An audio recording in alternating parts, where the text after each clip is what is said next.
بسم اللہ الرحمن الرحیم۔ السلام علیکم۔ تقریباً سبھی جانتے ہیں کہ ہم نے آزادی اس لیے حاصل کی تھی کہ مسلمان اس خطے میں اپنی الگ پہچان کے ساتھ اپنا نظام حکم بنائیں اور چلائیں۔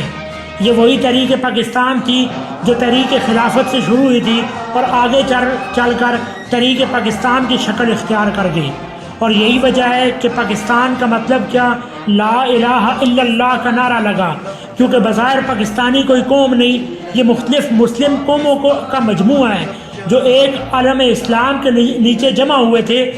تحریک پاکستان کی صورت میں پاکستان تو وجود میں آ گیا، لیکن اسلام اب تک اس میں نافذ نہیں ہو سکا۔ تحریک خلافت کی صورت میں پھر پاکستان نافذ ہوا، تحریک پاکستان کی صورت میں مسلمانوں کو ایک خطہ ملا، پھر تحریک نظام مصطفیٰ کی صورت میں آئین اسلامی بنا، لیکن اس کا نفاذ پھر بھی نہ ہو سکا۔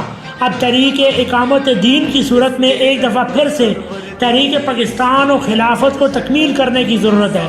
یہ تحریک کبھی رکے گی نہیں۔ رکنے کی صورت میں لا الہ الا اللہ کے مطالبے پر ملک کے ساتھ غداری، اس غداری کی شکل میں کوئی بھی عذاب اتر سکتا ہے، لیکن اللہ تعالیٰ نے اب بھی ڈھیل دے رکھی ہے کہ کہیں ذلت و مسکنت سے نکل کر یہ قوم پھر ایک اسلامی فلاحی اقامت دین اور نفاذ شریعت کی قوم بنے، اور صداقت و عدالت و شجاعت کی سبق پڑھ کر امت مسلمہ کو لیڈ کرے۔ اگر ایسا نہیں کرتی تو اس کا مقصد وجود ختم ہو جاتا ہے۔